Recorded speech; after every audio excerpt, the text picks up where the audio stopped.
Hey guys, if you watch any of my channels, you'll know that there's kind of a small revolution going on in my life in terms of the hippie unfolding. I've tried to define what that is better and give you guys, for anyone who's interested, a clearer idea of what the objective is and why this is happening. And so probably I'll be doing incidental little vids here and there to talk about it as it progresses. And really, it's not becoming a hippie as much as it's as I've said in other vids, it's an alignment of the outside with the inside as close as I can, given my current conservative work circumstances. But what I was just doing now, I did something that in iTunes that I really like. I created a hippie playlist, and I applied all my late '60s.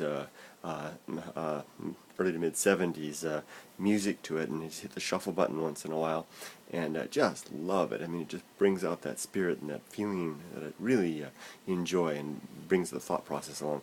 But what I was doing while I was listening, I turned it on, and the first thing that came up was John Denver, a song from John Denver's Greatest Hits album, and there's John. As the iTunes does, it shows the picture from the album. And there's John with that brown natural scene behind him, grasslands, and there's John holding his little adventurer's hat, his cloth hat, and he's got that smile, that beautiful John Denver smile on his face. And I was thinking, John really wasn't a hippie, but he embodied that spirit in many ways, and was an ambassador of it for so many, including myself.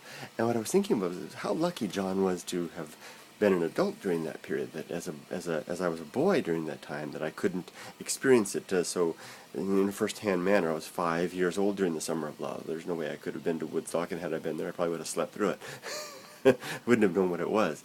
But then I went on to think further about it, and I thought that there's a difference between the people who were adults during the hippie era, and those that were raised during the hippie era, and it's a significant difference, and one that I think bears consideration. Here's the difference: the people who were adults during the hippie era grew up in a more conservative time period. In many ways, the hippie revolution was just that, a revolution against the very conservative images and standards of the 50s and the decades leading up to that. Those people who were adults grew up in a very different world. You look at my dad's, for example, see photo of my dad.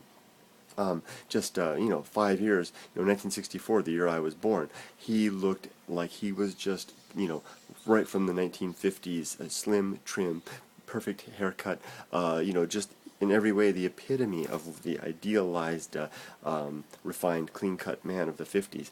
And then, as the 60s wore into the 70s, he became grizzly, and that changed forever. But the formative years of his life occurred during that more conservative regime, and were very instrumental in creating his character. In many ways, becoming a hippie, being an adult during that time, was an expression of rebellion and social alignment with the norms at the time. In some ways, the hippie movement was a bit of a fad for many. It was just like yuppies or preppies or rockabillys or whatever it is, whatever the current scene might be. People get into it, and then it fades away. Contrast that, though, with the children of that area, the kids that grew up in that period. And I wrote somewhere, I have some writing somewhere about this subject somewhere.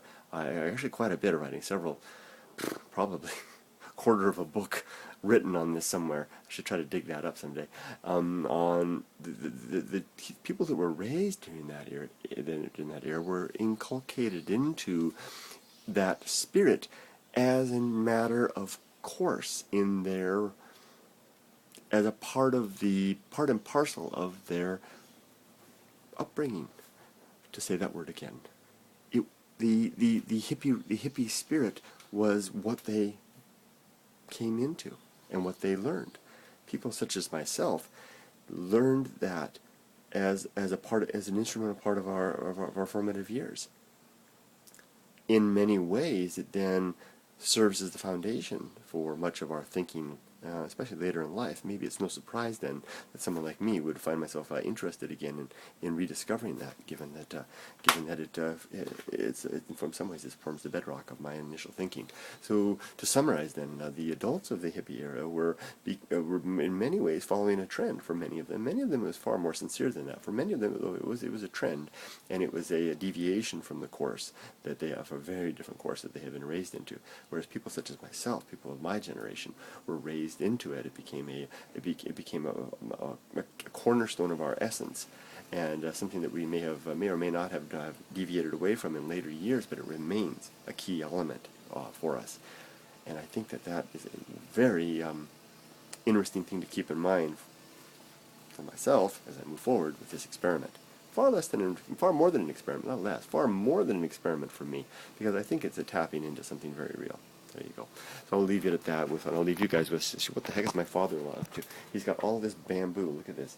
Bamboo, big bamboo. Sectioned bamboo. Huge bamboo pieces. Where did he get all this stuff, and what is he up to with all this bamboo? That's what happens when you have a woodworking father-in-law. You come step into his shop, and you never know what you're going to see. Couldn't you imagine the cool stuff you can make with that?